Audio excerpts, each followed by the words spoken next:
Gajendra Sharma, a resident of Agra, UP, the owner of an optical store there. Why is this man significant? Well, the reason this man is hugely important for the Indian banking space is because he's the first petitioner to have moved the Supreme Court seeking a waiver of interest as well as interest on interest for the 6-month moratorium period. Well, after some tongue lashing from the Supreme Court, the government, the North Bloc, the Finance Ministry has firmed up its position on offering some fiscal support. They've stated before the Supreme Court that they will bear the burden of interest on interest, and this, they believe, in combination with the August 6 circular of the RBI, should suffice. However, that inherently suggests that the interest waiver, that burden, will fall squarely on the shoulders of the borrowers. So we decided to reach out to the common man, persons like Gajendra Sharma, the petitioner before the Supreme Court, to get a sense of what they feel about the interest waiver debate. Well, the first question we asked the borrowers is that if they were appearing as petitioners before the Supreme Court, would they ask for the interest waiver? The answer, naturally, was no surprise. Yeah, I would definitely agree, since my husband is a senior citizen and he's taken a loan. Not a very big loan, but even then he's taken a loan, and for the past 6 months he's not being paid any salary. So this is a big welcome. If the government is thinking of bringing an waiver of this interest on interest scheme, I think I would like to support it. बोलना चाहूँगा कि ब्याज माफ़ हो जाए तो मेरे लिए बहुत अच्छा होगा, ताकि मैं डिफ़ॉल्टर ना बन सकूँ। मैं नहीं चाहूँगा मैं डिफ़ॉल्टर बनूँ। डिफ़ॉल्टर ना बनने के लिए इतना तो करना चाहिए सरकार को कि मेरी ब्याज माफ़ हो जाए।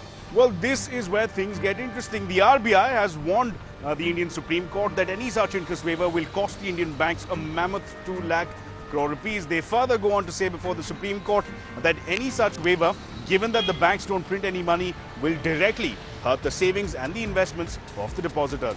So the next question we pose to them is that would they still ask for an interest waiver at the expense of hurting their own savings and their own investments in the banks?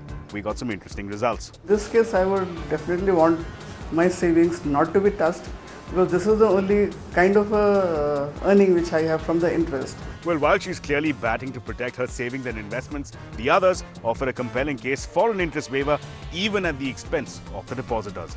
जब काम ही नहीं होगा तो saving से हम कहाँ से लाएंगे? सेविंग के लिए भी काम बहुत जरूरी है, तो मुझे इतना फर्क नहीं पड़ता, मेरी ब्याज माफ़ हो जाए, कमाई होगी तो सेविंग भी अपना जैसे बात होनी है। जब कमाई नहीं है तो सेविंग कहाँ से हो जाएगी? And the final question that we're asking the borrowers is that while the RBI is pitching the August 6 circular as a means of restructuring and allowing relief, number one, are they even aware of the August 6 circular? And number two, are they comfortable with the extent of discretion that has been provided to the Indian banks under the August 6 circular?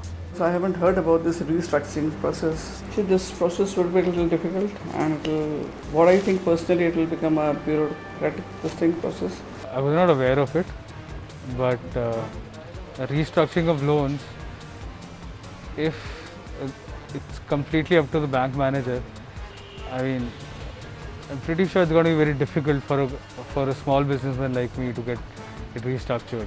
ज़्यादा से ज़्यादा 3 साल से 4 कर देंगे, देना हमें फिर भी है। 3 साल 4 साल करने का तो फायदा नहीं है, ब्याज माफ़ तो होनी ही चाहिए।